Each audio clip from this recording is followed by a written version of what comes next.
Side by side, I can feel it, it burns like fire. Worlds collide, an unstable landscape, side by side, but that's what this mandates. Be it might, and unlikely allegiance, we will fight because that's the best defense. No turning back, for such is our path. This day we find a glorious death. Glorious death.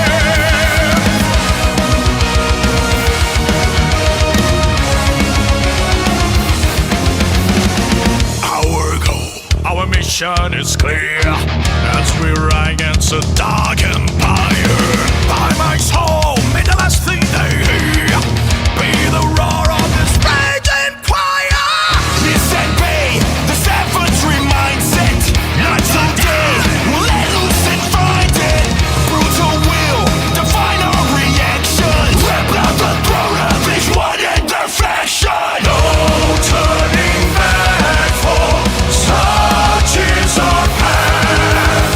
This day we find a glorious death. Fear not, my friend, for righteous the path. They shall remember glorious death.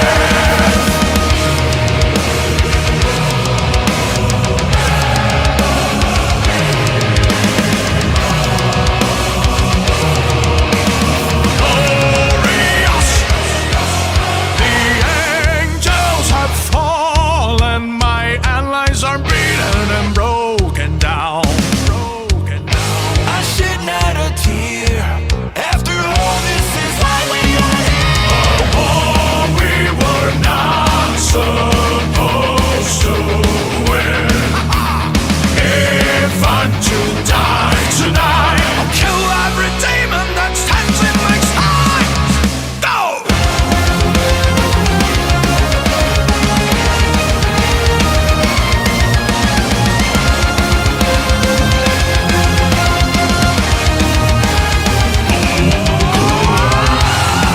You must send me a fool. I'll stand on the skeletons of every goal. But if I'm to die, well, this very night, we'll kill every demon that stands in us. No turning back, for such is our path. This day we find a glorious death. Fear not, my friend, for righteous the path. They shall remember glorious death. Make them remember glorious death.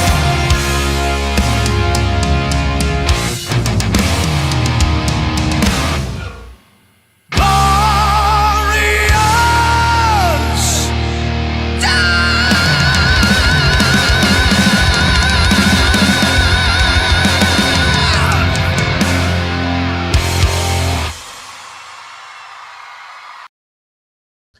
Okay, is Braxcast time, our Braxcast Live once again, and we've got a special guest. I'm going to get right into it. Going to add Caro to the stage. How you doing? And thank you so much for coming on.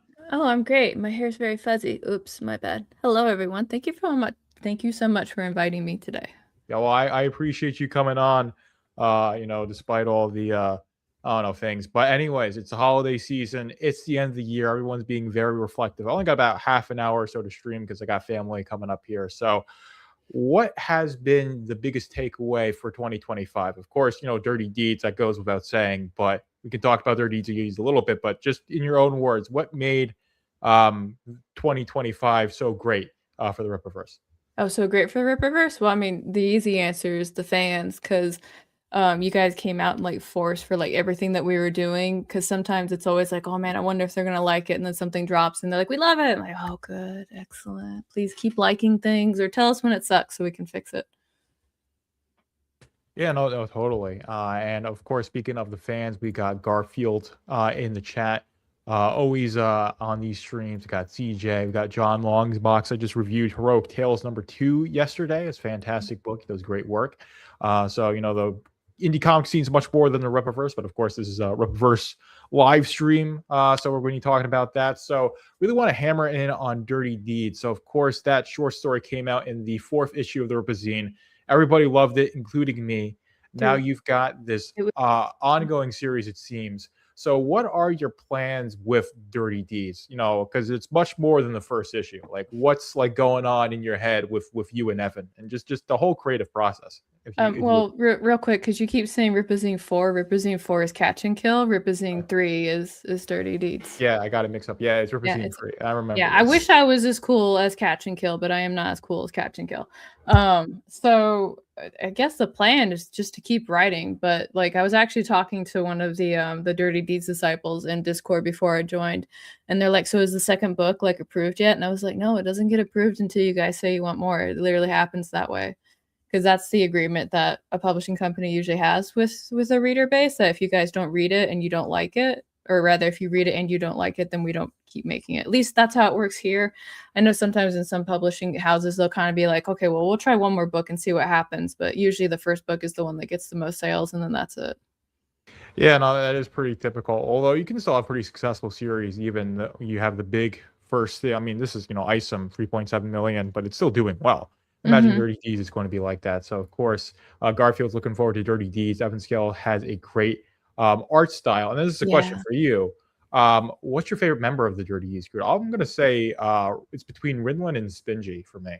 For me, it's Felsier, just because he's my gambit of the crew, and I feel like current modern society seems to have a thing against handsome, suave men, and I don't. So I just want to put more of that like out into the universe and enjoy looking at it. So that's my thing.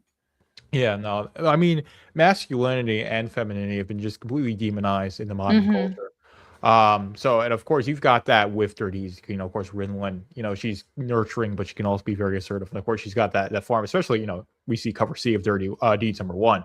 Definitely shows off the form. And I've got, Yaira back here.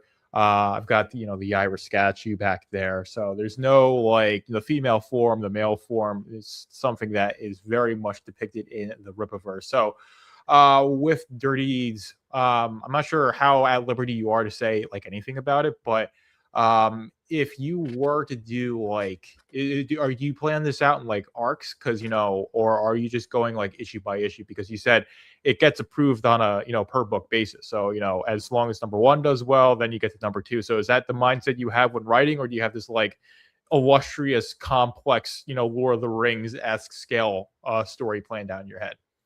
So I work in seasons. Because for me, I try to treat every issue like it's an episode of a season. So, and part of why I do that is because if something happens in like book 9, I'd like to see if I could plant the seeds for that in sooner things. So I actually have the first 9 issues scripted.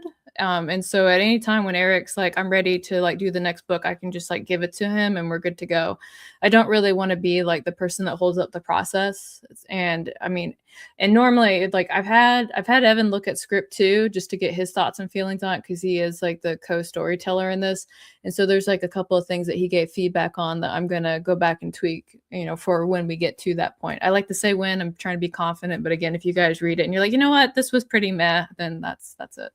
Well, I'm really skeptical that the fans are going to read this one and not like it, because we all love the short story in the third issue of the Ripazine, as you corrected me. So I mean, every short story in the Ripazine has been stellar, and it's basically been justified to do, long form content. I mean, Catch and Kill, that was That fantastic. was The good. Yeah. Oscars, they know how to write short stories, and that's my Hmm. commentary. Especially like Catch and Kill, The Underdog, and Saints and Sinners. Those feel like you read a full length book, like a full monthly issue, like 20 pages or so. And it's only like 16, so they know how to do the short story. But you Hmm. did They something sure do. yeah, they do something really good with Dirty Deeds, even though like there's a lot that goes on. You still have a good like plot arc, and then you realize, well, there's so much more to what's going on with Dirty Deeds that like I'm so glad that you're getting 56 pages to really expand and go on with these characters and everything, because there's a lot of stuff going on. um but is there any plans on like in this first issue to link this up with the broader Rippaverse? We're going to see something like not like Zalen himself, but there's things in Zalen's book that are mentioned, like these extraterrestrial government forces. Is that going to be relevant to Dirty Deeds, or am I asking like spoiler territory questions? No, I can answer that. For the most part, Eric wants us to kind of focus on making sure that characters are self-contained right now, because there's been a lot of crossover. And what we want to do is just make sure that every series IP like has its own time to shine. Because one of the things that we've run into, I want to say in the last year with the writers, is that they're ready to do like the Avengers crossover thing. And it's like, well, everybody's only had a book one. We can't just leap into crossovers. And in some cases, you can kind of get away with it, like the way that the Saska sisters wrote Gooding into Bloodruth, which made a lot of sense because in Isom 2, Gooding's talking about how he works with like the paranormal kind of thing. So it would make sense that at some point they would like meet up. But even though Gooding was in that book, he wasn't like a dominant force in that book. He was definitely like part of the plot itself, which was nice. But overall, Eric's been advising the writers to kind of treat everything as self-contained for a little bit and give all those IPs time to breathe and let readers like get comfortable with them before we start throwing everything in there. Yeah, no, that makes sense. But I'm just excited to see that crossover stuff happen. But that's like a couple years in, while these stories are more mature. But that's one of like the glorious things with like comics, is that you're reading. I mean, I read all of Invincible, but you would see stuff in Invincible that you could.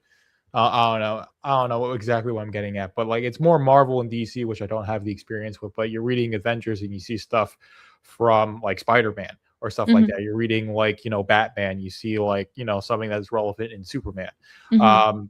But like with Invincible, it's more like there is a broader Invincible universe. Especially like stuff like Battle Beast. If like you read Invincible, then you're privy to the character of Battle Beast and stuff that goes on. Like at the end of issue 6 of Battle Beast, you see Frag, and like I know who Frag is because I read all of the books of Invincible. Let's see. Did I just get out of prison? Nice orange jumpsuit. This is Oh. a red hoodie. It just kind of looks orange, but no, I didn't just get out of prison. I mean, they're going to get me at some point, but that day was not the day, John. But anyway, we also have Merc Lounge in the chat, makes great videos as well. But like I said, I only want to go for about half an hour or so because I got family here, and you've got time constrained as well. So other than Dirty Deeds, I think that was a good covering of it. What is like your favorite Rippaverse book? My favorite Rippaverse book is Horseman. Yeah, Horseman. Yeah, Yeah, it's I know you're it's surprised, right? no, I'm not surprised. You've gone on I about how love you Horseman. yeah, about how he's your boyfriend. I mean, if I was, if I swung that way, that I probably would it'd be between like Hector or Zalen, because they're hunks, right? Yeah, they're manly men. We got boyfriend and space daddy, as I like to call them. So. Yeah, but no, I mean, I honestly, Garfield goes on about how he likes Horseman, and those first 2 issues of Horseman were just stellar from a Mhm. storytelling perspective. And you got like, all this like testosterone, just like he's just like kicks ass and takes names, and he just like shoots everything up.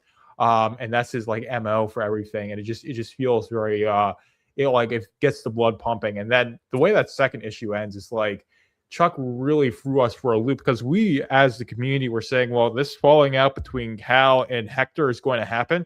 And I thought this would be like, issue 3, it would be like starting to happen, and then it would happen in like issue 6. But Chuck is like, no, we're just doing it issue Mhm. number 2, which really throws you for a loop. And then it's like, well, what's going to happen in issue number 3? And this is Mhm. like really like the best thing with writing, because again, to mention Invincible, I think Kirkman said he had planned Omni-Man being evil like way later than it actually happened, and then he got advice, well, if it doesn't happen by like issue 2, no one's going to pick up the next issues, and that's the way Chuck was thinking. And he does a fantastic job, and it really makes it like exciting for those next couple of issues and just see how that ongoing series progresses. So I would say yeah, Horseman's a good choice. I definitely love Yaira as well. I still think Yaira is my favorite like series, and I would say Horseman probably is like a pretty close second at this point, with just how well that second issue ended. Yeah, I think the big reason I really do like Horseman isn't just because, boyfriend is a himbo with a gun that runs into a room, although that's a big selling point for me. But it's really just because like Chuck and Joe just got to write a story that they wanted to write and show it how they wanted to, because most of the time when they were making stuff like that, they were either told to like tone it down or, water stuff down or put some kid bumpers on there. And so when Chuck was coming in and he was kind of like, yeah, do you want me to have like, the headshots happen off panel? We're like, no, you can do it on the page. That's fine. We'll just change the rating on the book. Like, that's all we have to do. And so it was really fun. Just like, it was like watching like two kids like run into like a candy store almost, as they got to do everything they wanted to do. And of course, Joe got to do like all of his 2-page spreads that he loves doing as well. So he was having a great time. Like at one point when the pages were coming and I was looking, I was kind of like, Joe, this page isn't in the script. He's like, I know, but it felt right to put it there. And I was like, you know what? Sure, why not? Yeah, I mean, I wouldn't question, Joe Bennett. Like, if he feels like it needs to be there, then it has to be there. And Garfield's bringing up a good point, to be fair, that Horsemen 1 and 2 are about 60 pages each, so Cal's revelation would have happened at issue 6 comparatively. Yeah, I do suppose that actually is a pretty good comparison, and especially if you think of Welcome to Flores Park being 96 pages, and you think of that as like the precursor to the ongoing series, probably would have been closer to like issue 12. But yeah, so that is a good point. But this is one of the things I do like about the Rippaverse is you've got like a lot more. These stories are much more dense. It is take a little bit of time for the books to like release, but you get a lot of content each time. And of course, the beginning of this year, the first quarter of this year, is going to be absolutely insane. We're getting Blood Roof 2, the 5th issue of the Ripazine. Probably, oh yeah, you guys are getting a lot of books. Yeah. So it's going to be like absolutely insane to review all these books. And of course, yeah, I think that we mentioned the comics in the chat. Let's see. Yeah, I'm doing a short stream tonight, like I said. But anyways, I don't know. I'm a bit like off the cuff here, as I always am. But anyways, we've talked about the manly men, but what about the ladies? So of the characters that we got like Yaira, we got Altona, we've got Bloodroof, we've got Saoirse. Who would your favorite lady of the Rippaverse be? Harriet. Oh yeah, no, that's a good one. Yeah, no, I really like Harriet. The one thing I really like about how Eric writes his women is he is able to like write them where they're feminine and still graceful and strong, which I think is a testament to the women that he's actually surrounded with. Because I had the privilege of actually like crashing a party that he had at his place, and I got to meet like his family, and I was like, you are surrounded by like some very amazing women. And I'm really glad that he's like taken inspiration from that and put it into comics, because the one thing I really hate that kind of happens when people are writing women, and when I say people, I mean men and women and whatever's between. I don't know a lot about that middle stuff. So is they usually just write chicks like dudes with tits, and it gets really annoying for me because there's just so many nuances that happen with like female behavior, and the fact that a lot of times like women are forced to like give up things that make them feminine in order to appear strong is kind of ridiculous to me, because I've met plenty of very feminine women that can like walk into a room and basically like command it, and I would really like it if we could get back to that, but we're too busy like showcasing like what I consider to be like really poor qualities of women. And I don't know if that's just because people were just hurt by those kind of women, that's all they know how to write or what, but yeah, when Eric comes in and he writes his women, he does it in a way that makes me really appreciate it. And I certainly appreciate that, and it comes from being unburdened by like the feminist propaganda, because you think of like Hollywood mainstream comics that you have to go with this like feminist paradigm, and it's basically saying that like women either basically have to become men in order to be strong, so you can't be feminine and be strong, because femininity is like the patriarchy or whatever. They'll go on and on about. But it's clearly not. So like you said, it leads to this phenomenon or this trend where women characters are basically just men that look like women.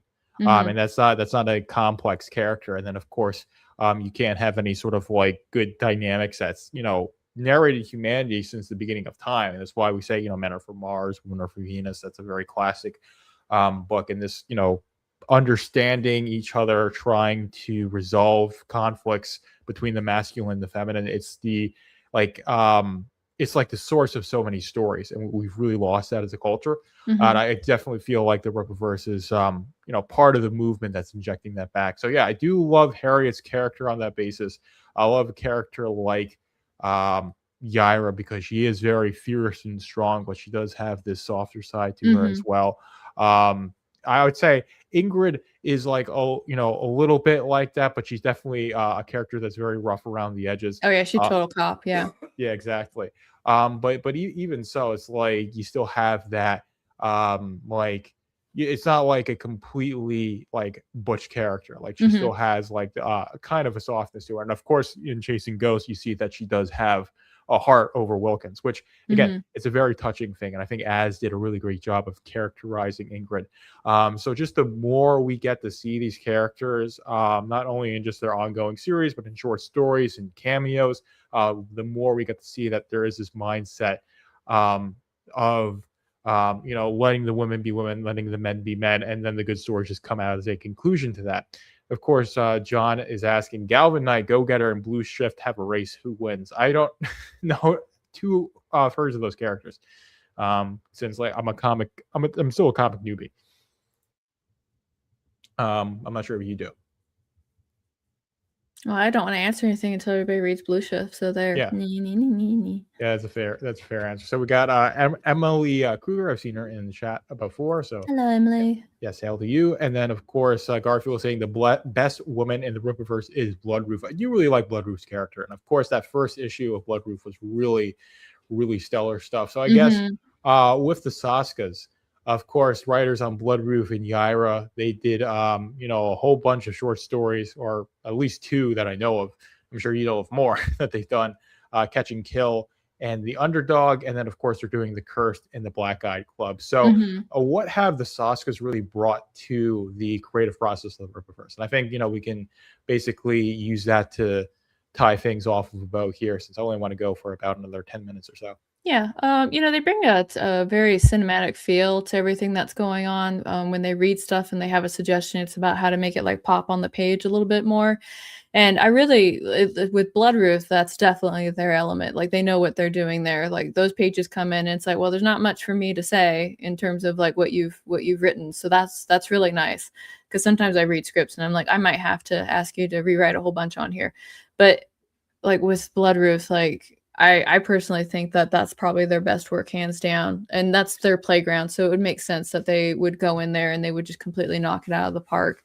I can't remember because Bloodroof 2 hasn't come out yet for you guys. Yeah, because the twins have to sign it. But like that one slaps pretty hard. I was genuinely like super impressed with everything that they were doing in that. And of course, like you've got Michael Montanet, who just like makes everything like absolutely beautiful. Like that man is more talented than he has any right to be. Yeah, no, Montanet's art was really good in Bloodroof #1. I'm glad that he got attached to that series because he does great work in that first issue, and it seems like he's going to keep on doing great work with the ongoing series. And he got that gig from was it the Isom 2 fan art contest? He made a Norfolk piece. Yeah, So it was interesting because the way that we do fan art, the fan art contest is like I'm not an artist, so what happens is I go through like the initial submissions and like take out all the troll stuff, right? And then I'll put like the actual pieces in front of the artist, and then they'll narrow it down. And I think Michael's piece got to second place, but Eric took one look at that and he was like, no, that's first place. And so like obviously it's Eric's company, he can do whatever he wants. But yeah, that was something that really grabbed Eric a lot. And I think he was completely right on that too, because like his work on Bloodroof and his passion that he's brought to it has been really remarkable. Yeah, no, I absolutely love stuff like that because you've got like the veterans, you got Dixon and Joe Bennett and Will Conrad. And of course Deborah Carita like getting work with the Rippaverse, but you've got new people as well. And even I talked to Jay Brown. I interviewed him, and he's been like coloring comics since like the 80s, like Mhm. before like you did it with Photoshop. So he's been around. But of course, someone like Montané, definitely a newcomer, but he still has that talent. He just needed like Mhm. the opportunity to get his work in front of the right eyes, and that happened. And the fans are really, really better for it. Because Mhm. Blood Roof #1 is a fantastic one, and of course, Garfield saying that Horseman, Blood Roof are his definitive top 1 and 2 favorite characters. Of course, my favorite character is Braxwell, and then I probably say my number 2 favorite character would probably be Yaira, and then I think number 3 would go Horseman. Mhm. If I had to do a tier. Those Um, are fine choices. yeah, exactly. I mean, I named this podcast, The Braxcast Braxwell, yeah. after That was Brax. kind of a hint, right? Like which one do you like more? Yeah, exactly. And again, I remember back when Ice One launched, we called him Visor Chat because we didn't know his name. Mhm. Um, so but it was just like there's just all this like excitement. So he's one of the original characters that really introduced the Rippaverse, and that is like coming from Isom 1 to like now. Like it's been a crazy ride just as a fan. How much more crazy of a ride has it been? For someone who's been involved with this from the creative process, like the fact you quit your day job to work at the Rippaverse because of how successful it became. So like just go on about that process, and I think we'll sum it up there, since this is it's a great conversation, but it's just with the time constraint. So hopefully we can get you back on and we can have a much longer nerd out session, especially Yeah. when Dirty Deeds 1 comes out. Yeah, you can totally invite me back for that. I like how you're like summarize 3 years in 4 minutes. That's great. I'll say the joke I usually put in the Discord for the fans that are in there is that everything's a lot of work because building the pages, the printing, the everything, like there's manpower that goes behind that. And so what you guys see is you get to see like the 10% of the results of what we're doing. While we're in constant talks with printers, we're chasing down trucks. Like we actually still have one truck that's got like a shipment that's missing, and I'm gonna find that guy. I'm gonna find him, and I'm gonna make him give me my merchandise. And it's been a huge learning experience as well, not just in the sense of like learning the logistics of working with a printing company, but also getting to learn from people like the Saskas and how they write, and with the way that Chuck approaches things. And even when we had to do Saints and Sinners, I've done anthologies before, but I haven't been the organizer of them. So being on the organizer end while trying to wrangle writers and artists and letterers and everything else was just like it was a very interesting month, right before we had to like make all that go live. So it keeps us very busy. I don't have enough time to cause trouble because I'm so busy getting this stuff set up. Yeah, well, that's fantastic. Yeah, I mean, it's just like a very multifaceted piece. I think Garfield's saying that Braxwell's intriguing, but we need more of him. Watching him manhandle Blitz was a huge feat. Yeah, he's a very strong character. He's probably like you could go Zalen, then Yaira, then Solari, and then I would say probably Braxwell. If I Mhm. had to tier out those characters based on power. Yeah, logistics is what helped Rome conquer the Mediterranean. I'm not doing this, Garfield. I don't have enough time to. This is the ongoing joke, is that I'm constantly thinking about the Roman Empire every day. Oh, Uh, yeah, so am I. Like yeah, I was just on a road early, and I was like, man, good thing the Romans made roads so that way we yeah, can have them today. yeah, exactly. But anyways, this has been a fantastic conversation. Like I said, I'm very constrained for time. So when Dirty Deeds 1 comes out, and after I've reviewed it, I'd love to have you come back on, and we can have like a much longer discussion where we talk about that and the state of the Rippaverse at that point. But hopefully you had a Merry Christmas, a great holiday season. But I am going to end it here. This was a really short one. But thank you again so much for coming on. But we are ending it here. So yeah, Roman influenced the villain and patriarch war, also the patriarch in general. But anyways, we're going to leave it there. No talking about the Roman Empire. We are out of here. Bye bye. Bye, friends. Goodbye.